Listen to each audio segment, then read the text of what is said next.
There we go. Okay, can you hear me okay? Good. And I'm Courtney. It's my pleasure to introduce Silvia, who is a genius and sharing her thoughts, her feelings, and her insights. Mm. Particularly, Sylvia, I would love to ask with a kickoff question, how do you find your private practice journey?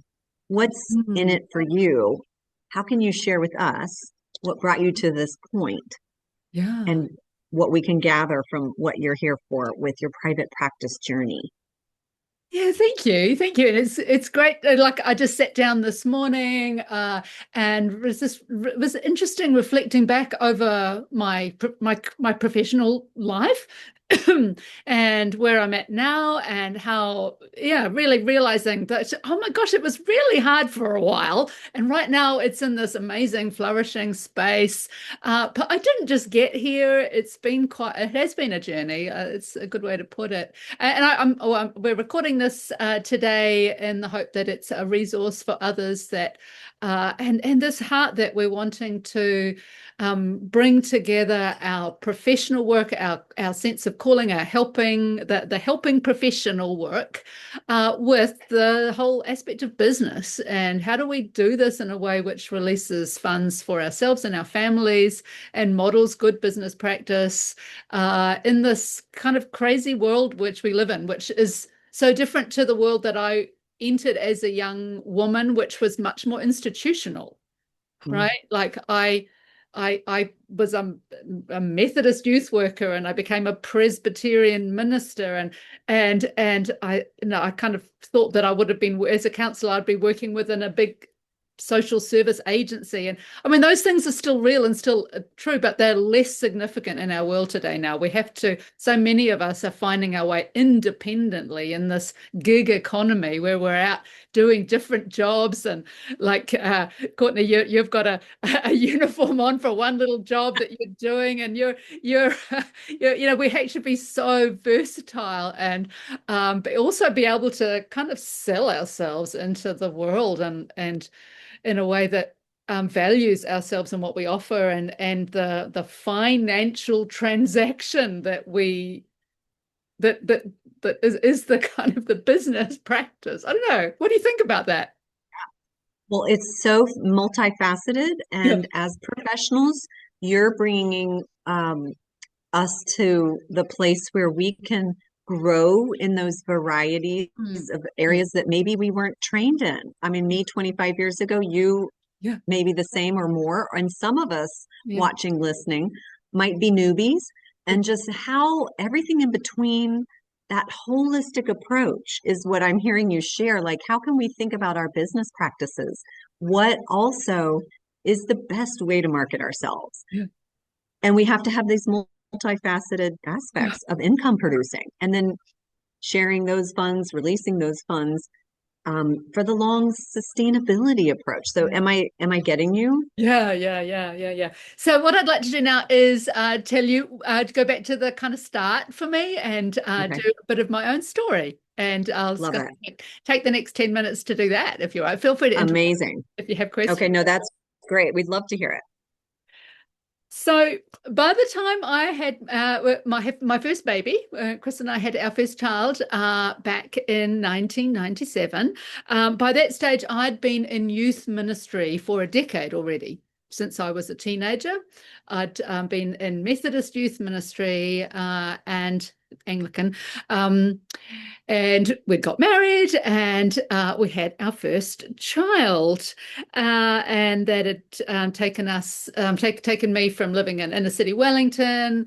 And then we had Daniel up in Taupo in a couple of very beautiful years after we were married. So that had been the journey. It was very youth ministry oriented. So after Daniel's birth, my husband moved more into an ordained ministry, youth ministry parish situation in Wainuiomata in Lower Hutt. And I kind of quite open-ended. I was loving being a mum, but I knew that I didn't want to just be a mum, and I certainly didn't want to just be a minister's wife. Somehow Mm. that job didn't wasn't interested in being a minister's wife. Oh dear. So counseling seemed like a logical kind of thing to add in, with the counseling brought with it the flexibility to have Mhm. training part-time alongside being a mum. So Mm. Daniel was followed by two more babies born in Wainuiomata, and through those years I trained as a counselor. I vividly remember the challenges of breastfeeding during block courses, and my husband, bless him, brought in baby number two on the train at lunchtime so I could breastfeed. Oh my gosh. Oh, these are the Um, realities. and having the baby in the room didn't work quite so well for the course. But that was just life. That was full. There was babies. There was training, and one of obviously all of us training and counselling struggle with this whole thing of placements, getting enough practical hours.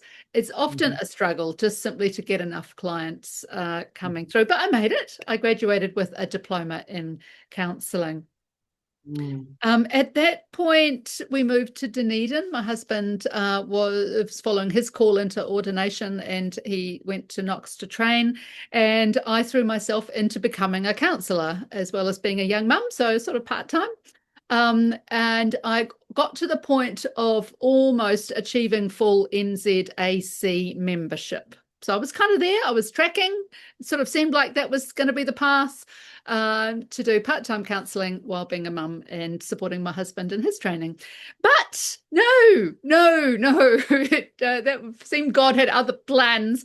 At that point, I had experienced a call to ordained ministry, but it had really been kind of parked. I had to fully surrender it. It had been blocked and stalled along the way, and I had to just let go of my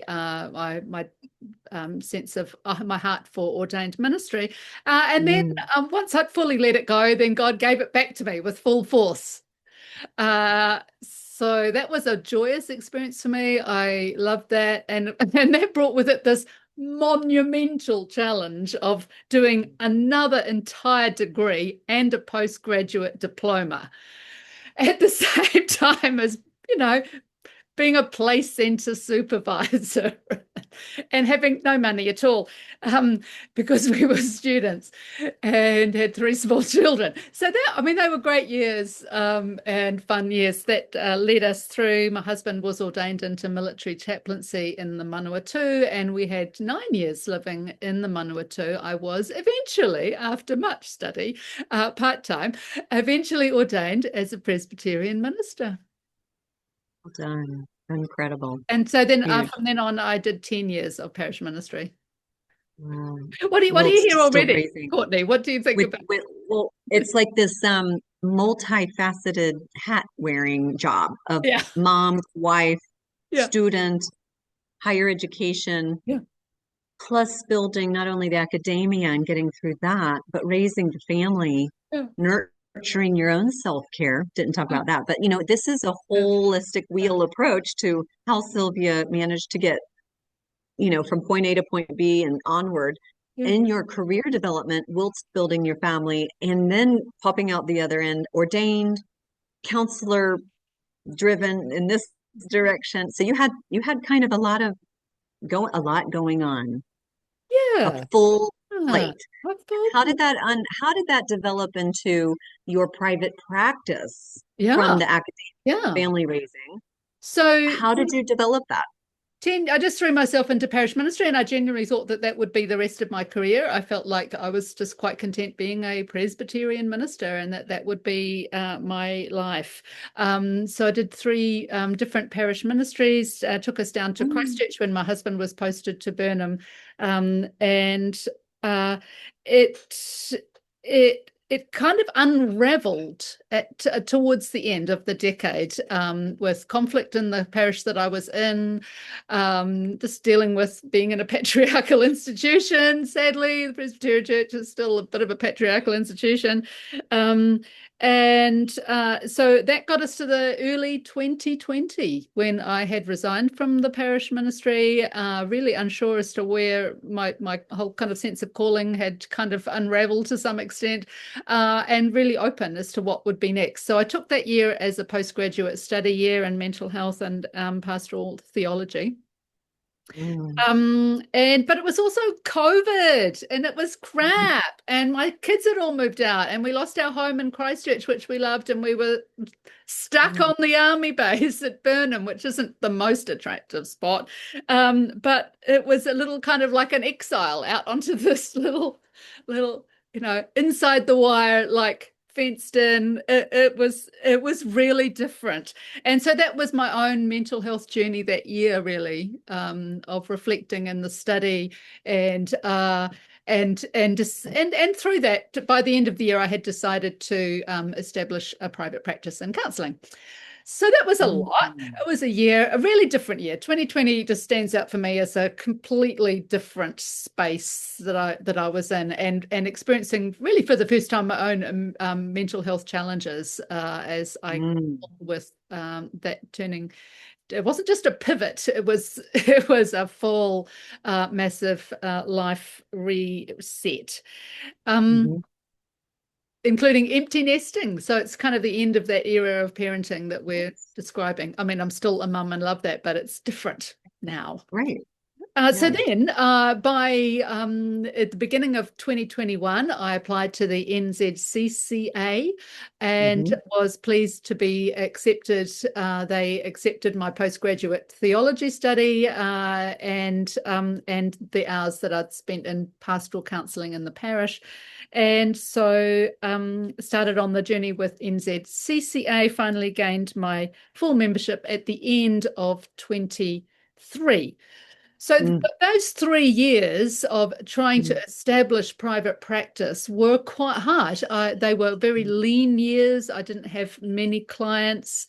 I had thankfully a church in Rolleston let me use a room, but I was just literally seeing 2 or 3 clients at a time.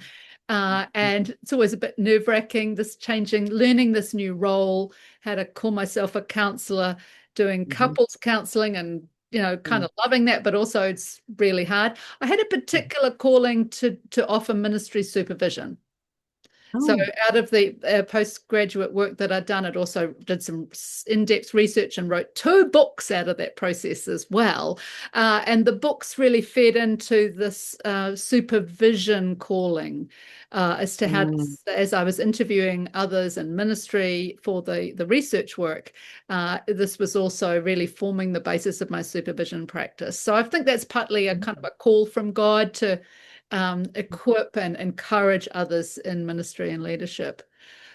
So then, that's amazing. Whole nother part of your career development as well. So you've added uh, another feather to your cap with yeah, adding the clinical supervision yeah, yeah, aspect. yeah, and that was Okay. that was from the That's start quite a core part of my vision for private practice. wow. So Okay, then cool. we moved to Upper Hutt. Chris was posted to Trentham, and it's the whole part of the private practice model depends on being based in a local place and building networks. And I just started to get somewhere down in the Selwyn district, and I had to start from completely from scratch here in Upper Hutt. And so part of what I did as a response to that was, thankfully, with my husband's support, because I had bugger all income myself, invest in some advertising. So I really, I looked hard into, I was researching marketing. I looked hard into contracting a marketing company. I set up my own website.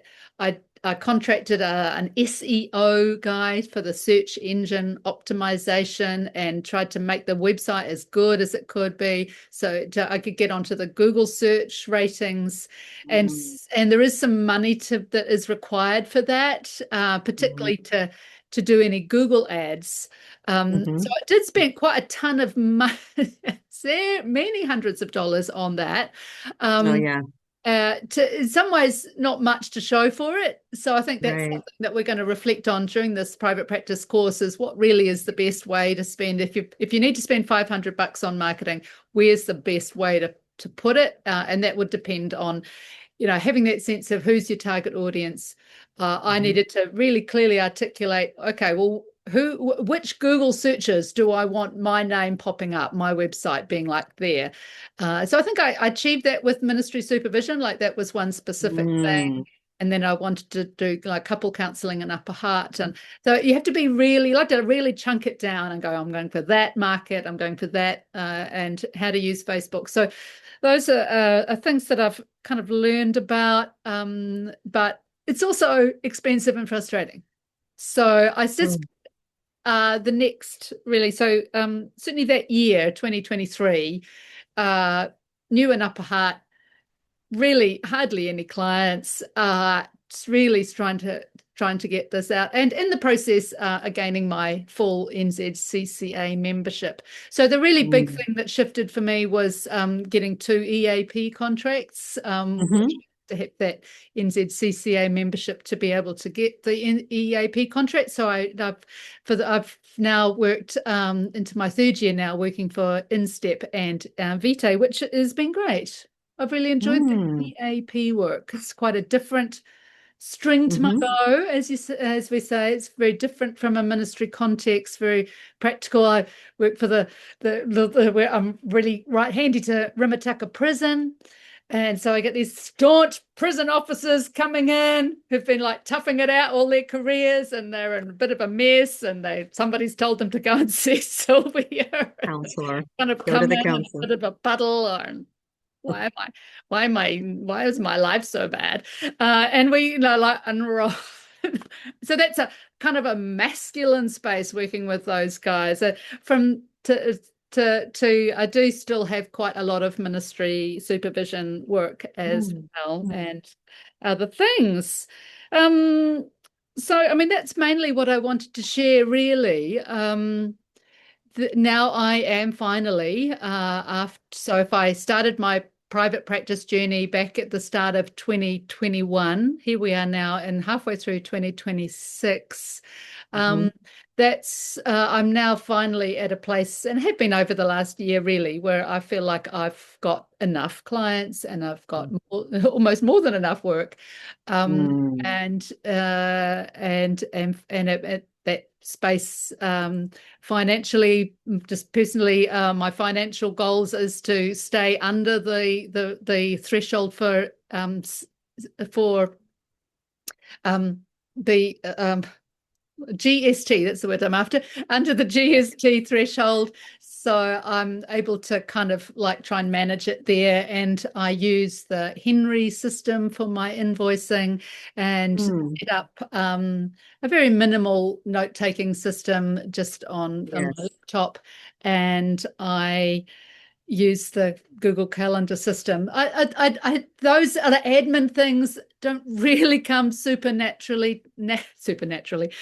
Yeah. Bit of supernatural help. They don't, it's not. It's hard. It's hard, and still sometimes I'm like, oh no, I've double booked myself.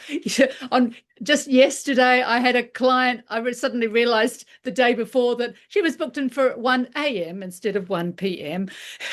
And so that created a calendar. I mean, I don't really enjoy that side of private practice. It's But like a personal assistant, but you're everything. You're wearing so many yeah, hats. CFO, CEO, personal assistant, admin assistant, tax accountant. I mean, we are so many things in our own private practices. Marketing director, you know, client follow-up feedback coordinator, your yeah, HR, you're a lot. yeah, So yeah. yeah. You're wearing so many hats. So it sounds like in this wonderful share that's very valuable. And you're going to expand perhaps in this course a bit more of those specifics with the different people you're inviting and the different content that you're going to be sharing. But your personal story really was helpful in hearing, and maybe there's more you wanted in closing to share. Is there something else on your heart or mind that you wanted to share as you look back over those 5 key years or so, Mm. developing that private practice rhythm, identity, your financial goals, achieving them? And then maybe asking, okay, where to from here in the next 5 years? What would that look like for Sylvia in her private practice if you're asking those questions? You reach a plateau where you Yeah. want to stay where you are and just have consistency and sustainability. Does any of that, are we going to have some answers from you and insights on those things?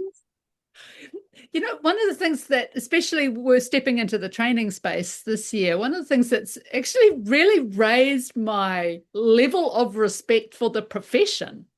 Well, I mean, I chose counseling, but I was always a little bit snarky about it. Like, really, I think we kind of have the sense that counseling isn't particularly high up the food chain in the health system. But I am actually really becoming passionate about uh, the role of counseling, the importance of counseling, and I do work in the Christian space, so and particularly what Christian counselors bring as being unique and wonderful. I'm just kind of curious from a faith perspective as to where God will continue to grow this, and whether that takes me a bit more into an agency kind of space. I'd love to just make more spaces where emerging counselors can step into this and step up for the massive mental health challenges that face our world and will continue to face our world going forward. So Yes. I'm feeling actually surprisingly positive about where I'm at in the profession and my space in it. Well, you're such a advocate and good role model for all of us as a training for trainers, nurturing the nurturers, caring for the caregivers, and educating the educators. So I appreciate you as a colleague. I appreciate your story, and I hope others that are listening as well. And then we look forward to hearing more of the nuts and bolts and also the vision of what we can do in our own private practice to encourage each other in Yeah. this beautiful profession of counseling. And yeah, just speaking to our hearts and letting our hearts then grow like yours has over the years into a good, solid, healthy private practice. Yeah. You're amazing. We really appreciate you sharing. This is good. Thank you so much. Thank you Loved for the me. interview. Yeah. Thank you, Sylvia. Good job. I'm going to stop the recording now. Thank you.